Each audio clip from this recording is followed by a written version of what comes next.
Hello, everyone. My name is Javad Parvizi. I'm a professor of orthopedic surgery, currently practicing at Acıbadem University in Maslak Hospital, Istanbul.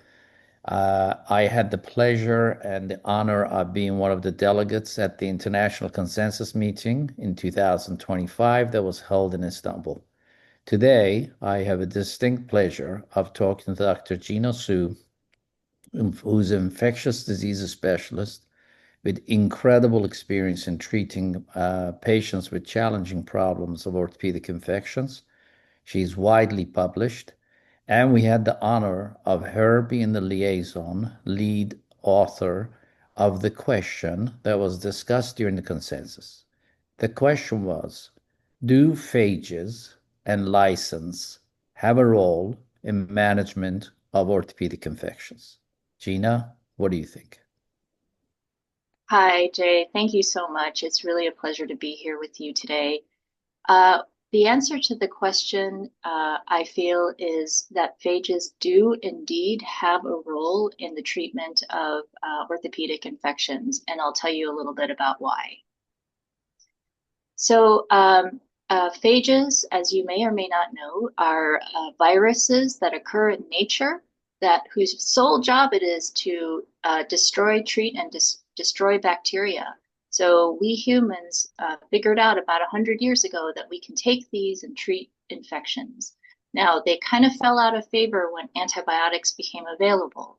But now that we are facing critical issues with antibiotics, including resistance, um, phages have reemerged as a potential either treatment option or at least an adjunctive treatment options for difficult to treat infections, which you and I face every day of our careers. Fantastic. And it's true to say that each phage targets a specific organism. And our body has phages, correct? And we live with them on a daily basis. I know, Gina, you and a couple of other peoples, like Tristan Ferry was part of your delegate group, have had experience of using phages. So, what do you think the real role would be? Would we start with multi-resistant organisms, or would we start to use phages commonly? I think that we have to start with very difficult multi-resistant infections because we already have a standard of care antibiotics that work so well in many common cases.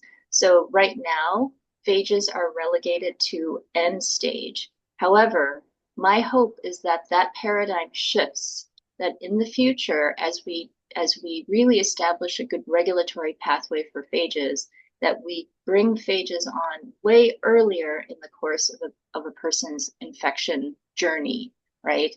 And and even at the very beginning, even before they get an infection, perhaps there's a preventative role or a prophylactic role there too.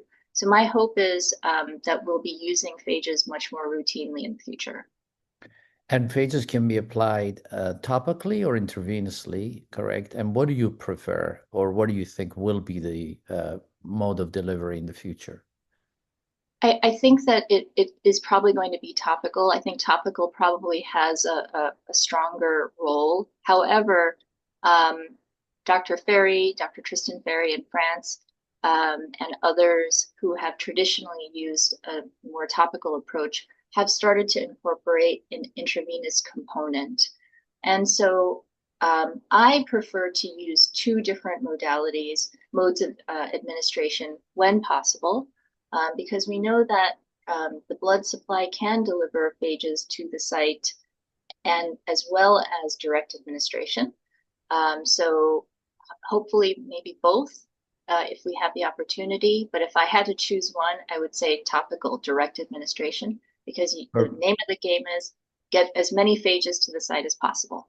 Perfect. Can you educate us about license? What are license? LYSINs. Yes, lysins are the enzymatic end product of phage. So these are the enzymes that phages produce that actually do the lysis part, and they are incredibly powerful.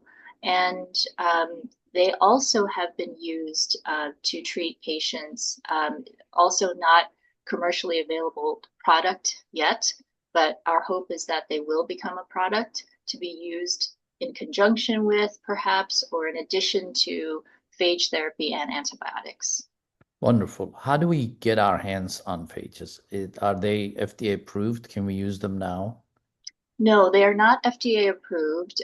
In the United States, the only way to get phages are it's two different methods. One is compassionate use pathway through the FDA, and that means a physician has to determine that you, the patient, would benefit from a course of therapy, and then the physician will go through a kind of regulatory approval process, application process, where they submit an IND, investigational new drug application.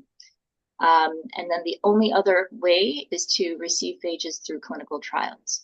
So in the United States, it's not easy to get for a patient to get their hands on phage yet. Yeah, and I've gone down through that path like you have. It's very, very cumbersome. However, it does allow you to use it in special circumstances. One hopes that we will get the FDA approval at some point in the future.